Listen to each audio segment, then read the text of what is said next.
Hi guys, it has been a long, long time since my last Liverpool video. Obviously the whole coronavirus, COVID-19 has happened. Loads of people were making videos, obviously during the break. People that depend on it, obviously, for their income, which is fair enough. But I just didn't really see the need to post any update until the football was back. To be brutally honest, I mean, there were a lot of theories. Was it going to be null and void? Was it going to be decided on points per game? But no, we're back. We're playing for it. That's what everybody wanted, and we're going to finish it properly. So, starting tonight with a game away to Everton. What a game to come back to. Merseyside Derby. And yeah, it's going to be interesting, isn't it? Because, I mean, pretty much I think everybody is fit and raring to go. I don't think we have any major injuries. I think I've seen a lot of predicted 11s, a lot of them featuring Naby Keita, a lot of them not featuring Gini Wijnaldum. I don't think that's based on quality. I think that's based on, I think he sat out the Blackburn friendly. So maybe he was just carrying a knock, and Keita played well in those games, so as in a little bit of form. So I think potentially they could be right with that start in the 11. So yeah, I mean usual back five, isn't it? Alisson back in goal. We've missed him. Obviously we've been knocked out the Champions League. We've been knocked out the FA Cup. Both without Adrian in goal.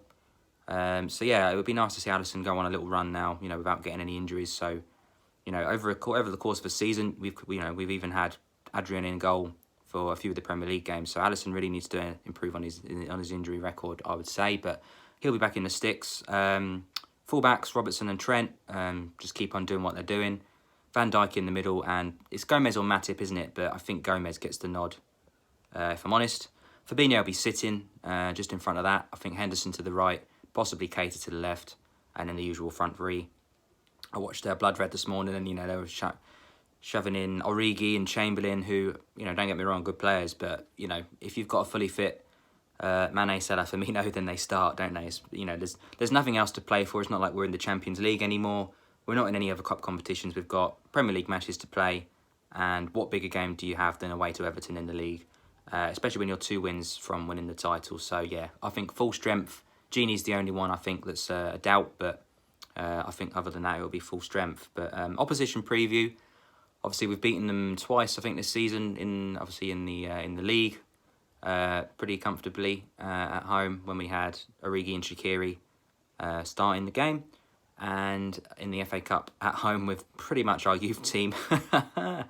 Curtis Jones with an absolute screamer, so that was good. So we've had a good record against them this season. I think that record will continue. I mean, they've got 1 or 2 good players, haven't they? Richarlison, sorry, it's probably the one sort of star player you'd say they have. Watch out for him. He's had a little dig at Van Dijk this week, saying that he's not the best centre back in the world. We'll find out if he can manage to score against him. And Calvert-Lewin, who's really picked up some form under Ancelotti, started to score pretty regularly now in the Premier League, so he's another one to watch out for as well. So yeah, that's going to be interesting to watch tonight. Really, really looking forward to it.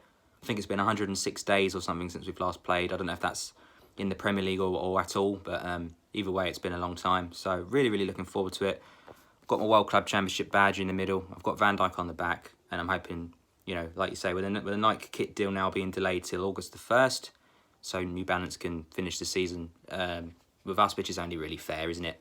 Hopefully we'll be getting Premier League gold badges on there as well, which will be great. So really looking forward to that. So I've got a trip up to Liverpool end of August for my 30th birthday, stadium tour, etc. So I'm hoping that can go ahead. And yeah, obviously club shop, Nike stuff, get my new shirt. Really looking forward to that trip, and hopefully there'll be a Premier League trophy to go and have a look in there as well. It's been a while since I've been up there. So yeah, it'd be nice. I think the World Club Championship's obviously going to be in there. The Champions League from last summer's going to be there, which I've not seen yet in person. So really, really looking forward to that as well. So yeah, other than that, that's the game coming up tonight. That will put us within 1 game, within 1 win of winning the league, which will be home to Crystal Palace on Wednesday, who had a good win last night away to Bournemouth. Again, another team that I've got 1 or 2 good players, Milivojevic, Zaha, but again, overall, we're far, far, far superior. We haven't been in the greatest of form before the break, but I think it's probably come at the right time for us, isn't it? Just to kind of reset or reshuffle. Even players like Minamino is giving them a chance to come in and settle and almost have a pre-season. Obviously, January signings are often kind of thrown straight in and struggle to find their way into a team, especially if it's a successful one and a winning one. You know, and he's featured quite sparingly in the Cups so far with, you know, not much around him. You know, he's had a lot of youth team players. So I don't think we've seen the best of him. He looked really, really good in the Blackburn friendly. I know it's Blackburn, but, you know, they're a good championship side. So, yeah, I'm really looking forward to seeing him feature. Now we've got 5 subs per game as well. I'd be very surprised if, you know, if Klopp was going to not introduce as many players as possible.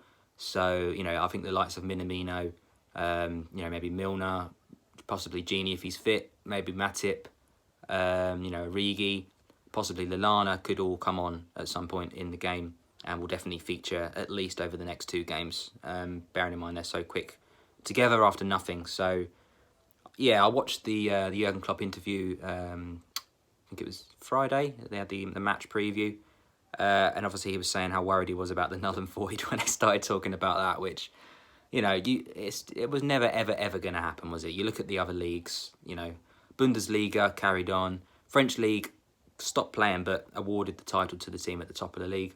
Serie A have carried on, the Liga have carried on. I think the Dutch league might have been the only team that avoided the actual season, which to me looks a bit silly now looking back. I think it was a bit of a hasty call. So, you know, I think the only thing is going to be difficult is what if, you know, if all the leagues finish at different times, what they're going to do with, you know, Champions League qualification for next year, etc. So, you know, for example, Bundesliga got 1 game left, you know, Premier League will go 8. So, you know, it's going to be a much longer time to finish off the English Premier League. So, good to see the Championship back as well yesterday. I really enjoyed picking it up. Obviously, Luton Town's my home team, so got a good valuable point at home to Preston. Hoping they'll, obviously they've dropped down to bottom, but they've actually gained a point on being, you know, on surviving. So I'm hoping they can get another good result in the next game. I've mentioned the night kit coming August the 1st. There's been a few leaks online, mainly with the teal around the neck, around the sleeves. To be fair, at first I was a bit unsure, but the more I see it, other than the collar bit at the back, I like it. So I'll probably get Alexander-Arnold on the back of that one. Depending on if I like the away shirt or the goalie shirt more, I will get that as well, hopefully. Now we're all Nike. Yeah, obviously the only thing that is kind of the downer on the season is the Champions League going out. They're now going to do like a mini tournament. So if the first leg has been played of the last 16, they're going to play that with the score from the first leg. For example, Real Madrid, Man City. Man City are currently leading that one. And yeah, if they haven't already played any leg, then they're going to have a one-off game to decide it. It's all going to be taking place in a mini tournament in Lisbon, I believe. So that would have been really, really cool because it's after the league season. So, you know, it's not, you've got nothing else to concentrate on. All in World Cup style Champions League would have been great. So it's a real shame we're going to miss out on that.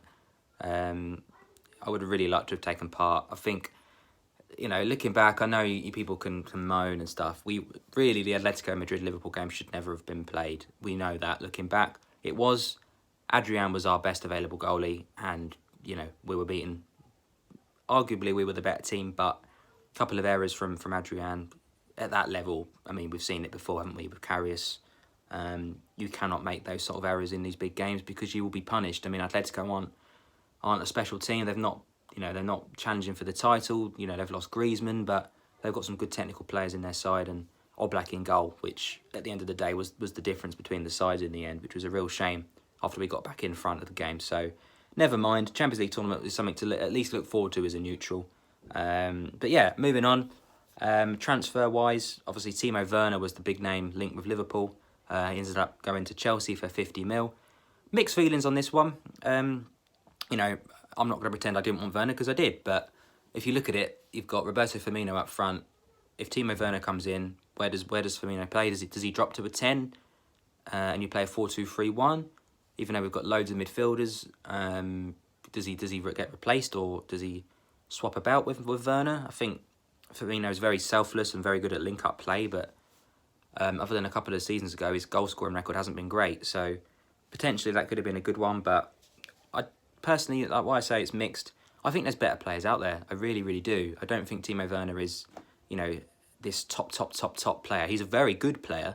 I don't think he's quite in that world-class bracket yet. So, I mean, I'm hanging my hat on Mbappe 2021. I mean, you know, we've not spent any money for a good while now. Players are going to be leaving over the course of the next year or so. I mean, Chiravella's moved on. Karius has obviously come back. I don't know if he'll come back into the second choice next season if Adrian decides to move on. I'm not sure. Players like Lovren, Shaqiri, will they stay, won't they stay? It depends. If we don't sign anyone, potentially they could. But even in a year's time, them sort of players, if they're not getting a look in, especially with the emergence of Curtis Jones and Harvey Elliott and Minamino now, are they going to get the game time that they want? We know Lallana's signed a short-term contract to stay to the end of the season, which is excellent. But again, he'll be moving on for the start of next season. You know, probably Leicester, someone like that. So yeah, signings-wise, I don't know. I've just kind of got into this point where our team is pretty good. There are obvious places we need to strengthen. The first 11, when fit, is absolutely fine. There's absolutely nothing wrong with that whatsoever. It's the backup, isn't it? As soon as we have an injury to that first 11, other than maybe centre midfield, we're not the same, are we? You know, the front three become Minamino, Origi and Shaqiri, which all good players, but aren't in the level of Mane, Salah and Firmino. And fullbacks, I think, is the other place. You know, we've arguably got the best fullback partnership in the league, but when they need a rest, Gomez potentially can fill in at right back, Milner potentially at left back, but you know, really, I think we could do with you know, an actual left back and right back, or someone that can possibly play both as a proper fullback backup, which would be handy. So centre midfield, we're pretty much there. We've got, you know, 6 or 7 players that can play there. But yeah, it'd be interesting whether it's a difficult one, isn't it? Because you want the best squad you can get, but you also want players that are happy being backup and accept it as a role and come in when you need it. Not, you know, will Werner sit on the bench? No. Will Origi sit on the bench and come in and do a job when we need him to? Yes. So, you know, really, that's the kind of best backup struggle you can get at this time. Whether or not we'll look to strengthen as other players move on remains to be seen. But personally, at the moment, especially with the current situation, I can't see us doing a lot. Maybe 1 or 2, you know, maybe youngsters or good little deals under 15, 20 million, but I can't see us making any marquee signings this summer again. Most of our squad is in that prime kind of 30 to 27 kind of age. We've got some good youngsters coming through that can learn off of them as well. So, you know, we'll see how it goes. I can't see us doing any major signings, but I hope I'm wrong. I hope we get at least one in. I think Coutinho's been linked back with about every team in Europe, so I would happily take him back. Coutinho was quality. He knows the Prem, he knows the team. He would slot straight back in, and he can play in that midfield 3, the number 10, or even in the front 3, especially on that left side, cutting in on his right foot. So I think, you know, when we had that front 4 for about 6 months, I think. They were like absolutely on fire. We were smashing goals in for fun. So I think he could be the difference maker if we want to start pushing on for another Champions League title next season. That little bit of star quality is all we're missing, I think. So fingers crossed we do something in the summer. Obviously tonight it's a big game away to Everton. Prediction-wise, I think we're going to win. I think it's only going to be by 1 goal though. So whether that's 1-0 or 2-1, something like that. I think it's going to be a tight game. It's difficult because both teams, obviously, there's no form to go on. It's a pre-season, first game of the season kind of vibe. I think we can hit the game. If pushed, I'll go 1-0 if Alisson's back in the sticks with Van Dijk in front of him.